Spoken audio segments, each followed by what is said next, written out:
But first, another heinous crime caught on video. But because it doesn't fit their narrative, left-wing politicians, their allies, and the legacy media mob have remained largely silent. This is vile. This is vicious. This is evil on tape. Friday night, horrifying surveillance footage of the brutal murder of a Ukrainian refugee on the transit system in Charlotte, North Carolina, was made public. The man responsible is seen pulling out a knife before the video is stopped and an unsuspecting woman is murdered.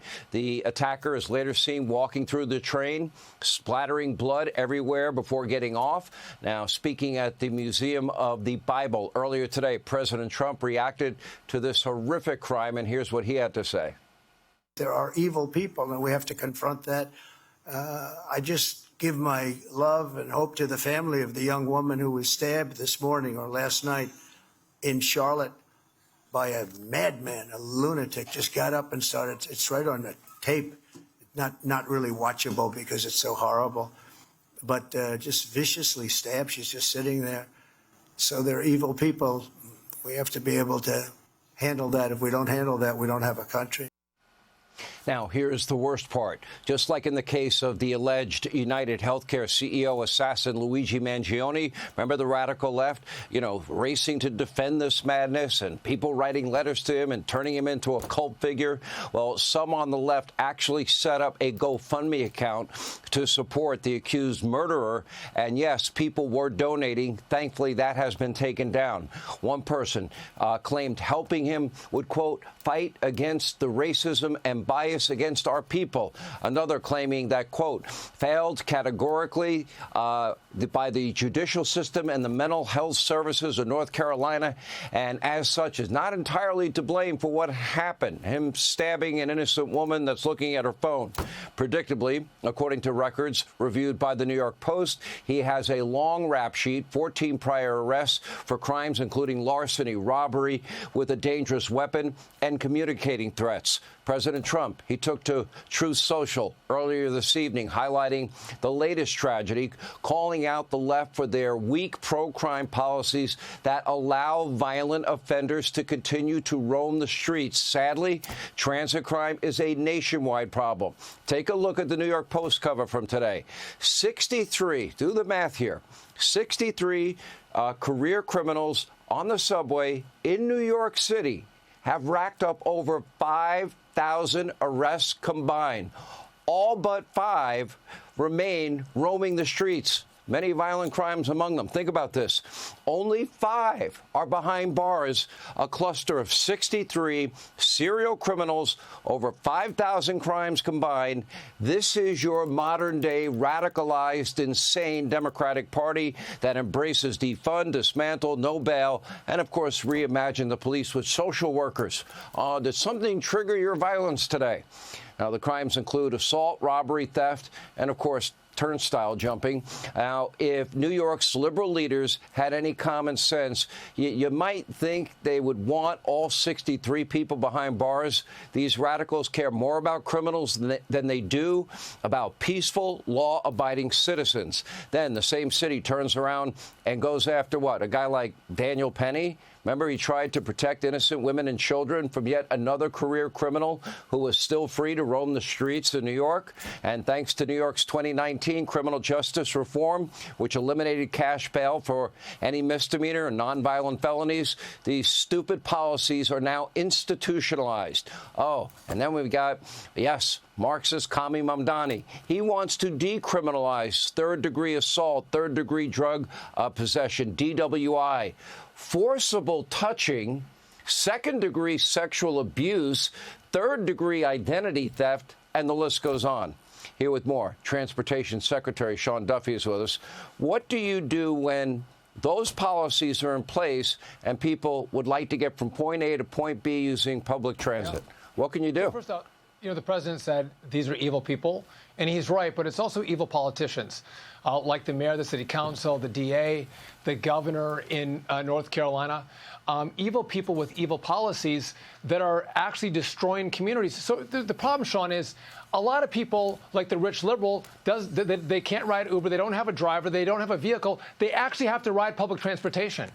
And public transportation has become an epidemic of violence and homelessness across the country. And so we don't have a ton of equities at DOT, but we do have money. Your federal tax dollars go to fund a lot of these transit systems across the country.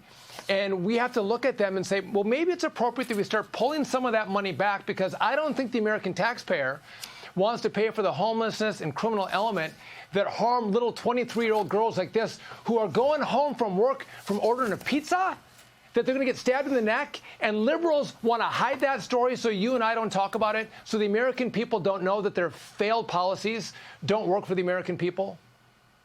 I mean, this poor girl is sitting there, and we'll keep rolling that tape up until the moment that we can. We can't show this violence. It's so awful. Stands up with the knife, plunging it into this girl many times, then walking through the rest of the car. You know, you're right. People...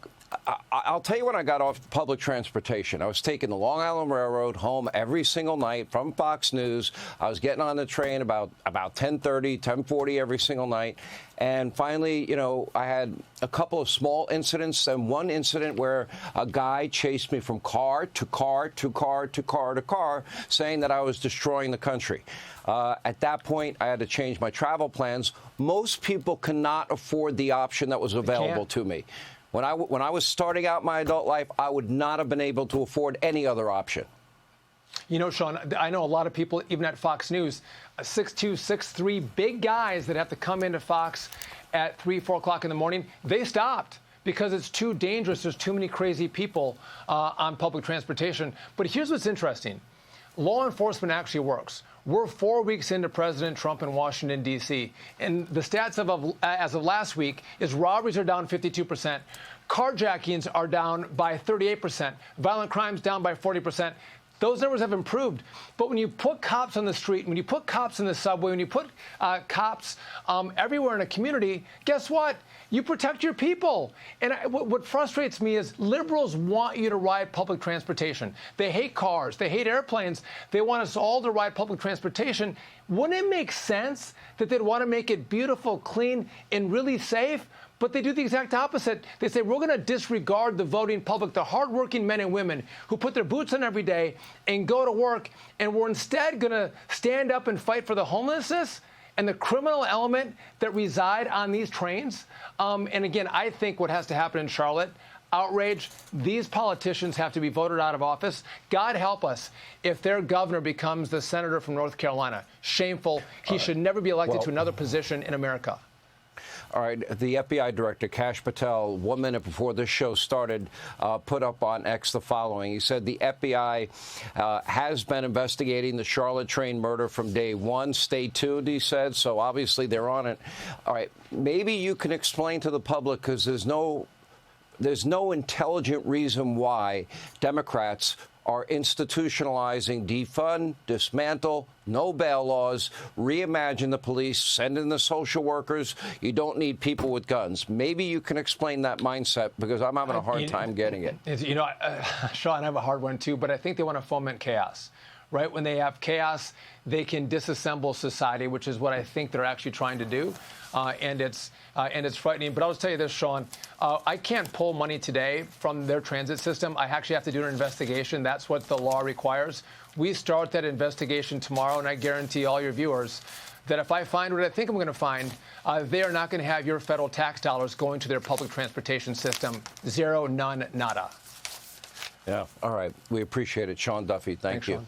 All right. Hey, Sean Hannity here. Hey, click here to subscribe to Fox News YouTube page and catch our hottest interviews and most compelling analysis. You will not get it anywhere else.